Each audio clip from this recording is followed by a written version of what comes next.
성경의 숲을 걷다. 오늘은 역대상 20장입니다.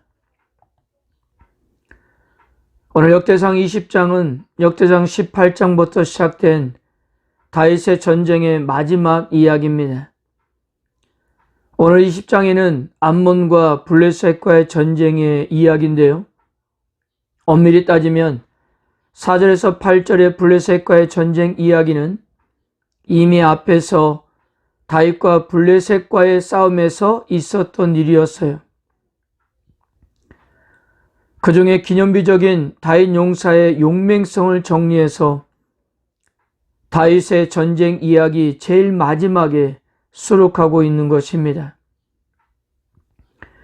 이렇게 놓고 보면 다윗이 주변 모든 나라를 평정하고 제일 마지막으로 무릎 꿇게 한 나라가 바로 암논이었던 것입니다. 그러니까 1절에서 3절 암몬과의 전쟁이 다윗에게 있어서 제일 마지막 전쟁이었어요. 먼저 암몬과의 전쟁을 살펴보면요. 1절에서 3절의 내용은 사무엘하 11장과 12장의 이야기에 대한 매우 요약된 내용입니다. 우리가 아는 것처럼 사무엘하 11장과 12장의 내용 안에는 다윗이 밧세바를 범한 일과 그것을 숨기고자 우리아를 죽인 일, 또한 나단 선자의 책망 메시지가 들어있습니다.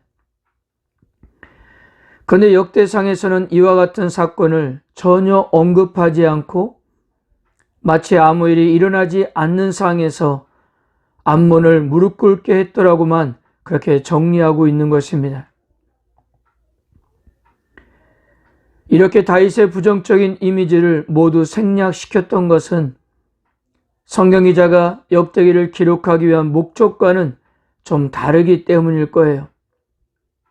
그래서 성경 기자의 신학적 관점에 따라 필요한 내용을 선택적으로 인용하고 있는 것입니다.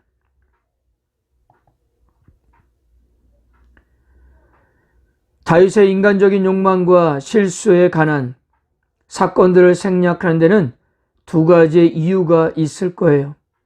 첫째, 지금까지 다윗이 행한 수많은 전쟁에서의 승리를 마지막으로 보도하는 부분에서 밧세바 불륜 사건을 소개하는 것은 문맥에 전혀 어울리지 않는다고 아마도 판단해서일 것입니다. 그러니까 모든 전쟁에서의 승리와 인간의 욕망에 따른 불륜 사건은 서로 어울릴 수 없는 두 개의 이질적인 주제라고 생각해서였습니다. 둘째는 다윗이 이스라엘 역사의 이상적인 모델로 소개하기 위해서였기 때문이에요.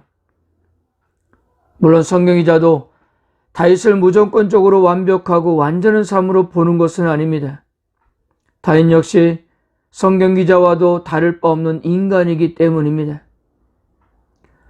그러나 나라를 다시 재건해야 하는 상황에서 다윗의 강력한 신앙적 열심과 열정으로 이스라엘의 이상적인 왕으로 소개하고자 했던 것입니다.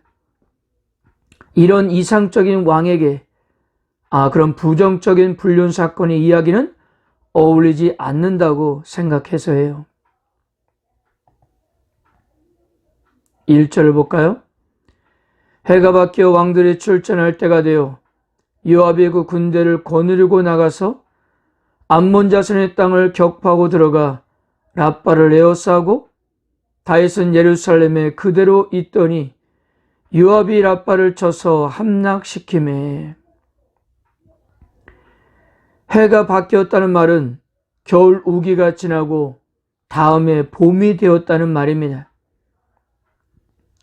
역대상 19장에서 다윗의 호의를 거절하고 아람 군대와 연합한 암몬은 전쟁에 패하자 자기 성으로 도망을 갔지 않습니까? 그때가 마침 겨울철 우기였기 때문에 비가 많이 오는 우기 때는 장시간의 전쟁을 수행할 수 없기 때문에 다음에 건기인 봄이 찾아오면 전쟁을 다시 시작했던 것입니다. 그래서 건긴 봄이 찾아왔고 요압은 지난해 정복하지 못하고 돌아왔던 암논을 다시 찾아가서 성을 함락시키기 전에 예루살렘 성에 머물고 있던 다윗을 합류시키면서 전쟁이 끝이 나고 있는 것입니다. 다윗이 암몬 왕 나하스의 죽음을 애도하기 위해서 보낸 조문 사절단을 한운과 신하들이 희롱하고 돌려보낸 일로 시작된 암몬과의 전쟁이 드디어 막을 내리는 순간입니다. 다윗은 한운의 무례한 행동에 대해서 철저한 조치를 취했습니다.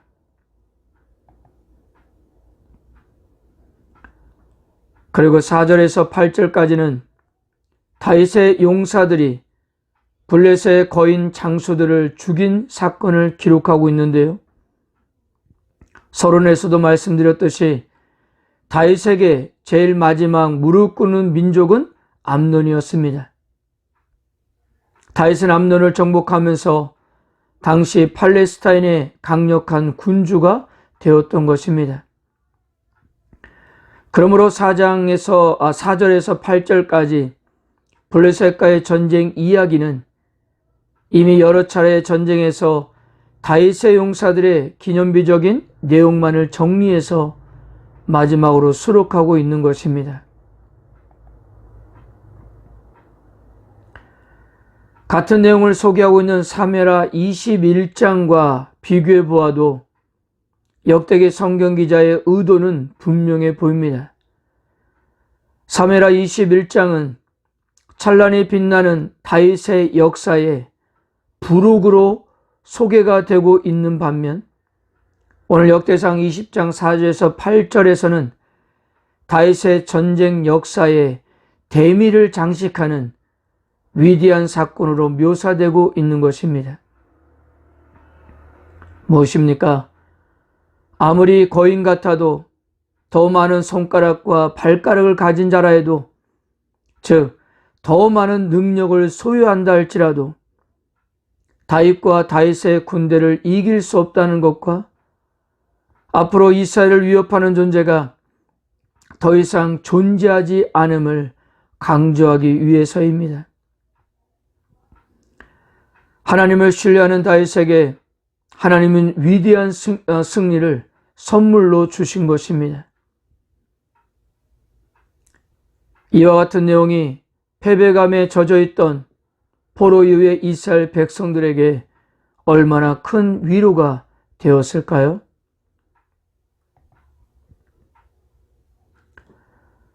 사랑하는 성도 여러분, 오늘 역대상 20장은 다윗이 주변 나라들과 전쟁에서 최종적으로 승리하는 장면을 보여주고 있는데요. 단순히 용맹스러운 요압이 있었고 뛰어난 용사들이 있었기 때문이 아닙니다. 그들 역시도 하나님을 향한 신뢰가 있었고요. 결국 이 위대한 승리는 하나님께서 이루신 것입니다. 사랑하는 성도 여러분, 하나님을 향한 진정한 믿음은 언제나 놀라운 일들을 일상의 일처럼 이루어낼 수 있음을 믿으시길 바랍니다. 그러므로 현재 우리들이 처해진 상황에 매몰되어 절망하면서 살지 마시고 하나님을 끝까지 신뢰하면서 붙들어야 합니다. 내 힘으로는 지금의 상황과 문제를 이길 수 없지만 하나님은 얼마든지 가능하십니다. 앞으로도 우리의 인생에 또 다른 위기가 몰려오겠지만 그때도 언제나 하나님은 우리들과 함께 하실 것입니다. 오늘도 그 주님을 향한 믿음을 가지고 담대히 살아가는 하루가 되시기를 바랍니다. 아멘.